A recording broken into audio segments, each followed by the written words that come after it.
Hey Vsauce, Paul here. I've always been fascinated by the human ability to deceive, but what if I told you that there's a machine that can supposedly detect when you're lying? A device that claims to peer into your very soul and extract the truth. Well, or is it?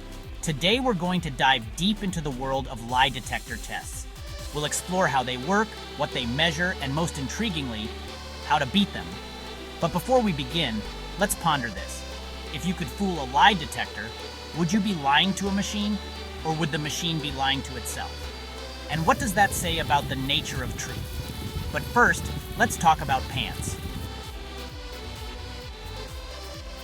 Let's start with the basics. What exactly does a lie detector measure? Well, it's not measuring lies directly. That would be like trying to measure the weight of your thoughts. Instead, it's looking at physiological responses that we associate with lying. Things like increased heart rate, faster breathing, higher blood pressure, and more sweating. But consider this. These responses aren't unique to lying. They're stress responses. And stress can come from many sources, like being hooked up to a machine that's trying to catch you in a lie. It's like when your friend asks you a bunch of random questions, then suddenly throws in, "So, did you eat the last slice of pizza?" Now we're getting to the juicy part. How can you actually beat a lie detector test? Well, it's all about control. Control over your body, control over your mind. One way to do this is through controlled breathing. By taking slow, deep breaths, you can keep your heart rate and blood pressure more stable. Another technique is muscle relaxation. By tensing and relaxing specific muscle groups, you can create small physiological changes that can confuse the machine. Visualization techniques can be powerful tools. Imagine a peaceful scene when answering control questions and a more stressful scene when answering relevant questions. It's like creating a movie in your mind, and your body is the unwitting audience. But now we arrive at the elephant in the room, the big, ethically complex elephant. Is it right to try to beat a lie detector test?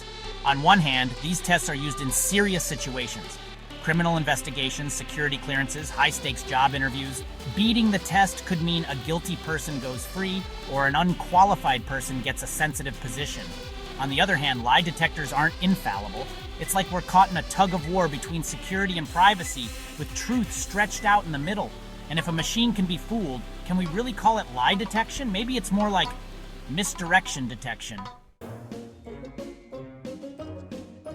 So there you have it. The science, the techniques, and the ethical quandaries of beating a lie detector test. But as we wrap up, I want you to consider something. We've spent this entire video talking about how to deceive a machine designed to catch deception. But why? Is it because we're all secretly hoping to get away with lies? Or is it because deep down, we're uncomfortable with the idea that a machine could know us better than we know ourselves? Maybe the real lie we're trying to beat is the one we tell ourselves, that we're always in control, always rational, always truthful. But the truth is, we're complex, contradictory beings. Sometimes we lie without even realizing it. Sometimes we believe things that aren't true. And sometimes, just sometimes, we need to remind ourselves that no machine, no matter how advanced, can fully capture the intricacies of human thought and emotion. So the next time you're faced with a lie detector, remember, the most important truths are the ones you tell yourself. And as always, thanks for watching.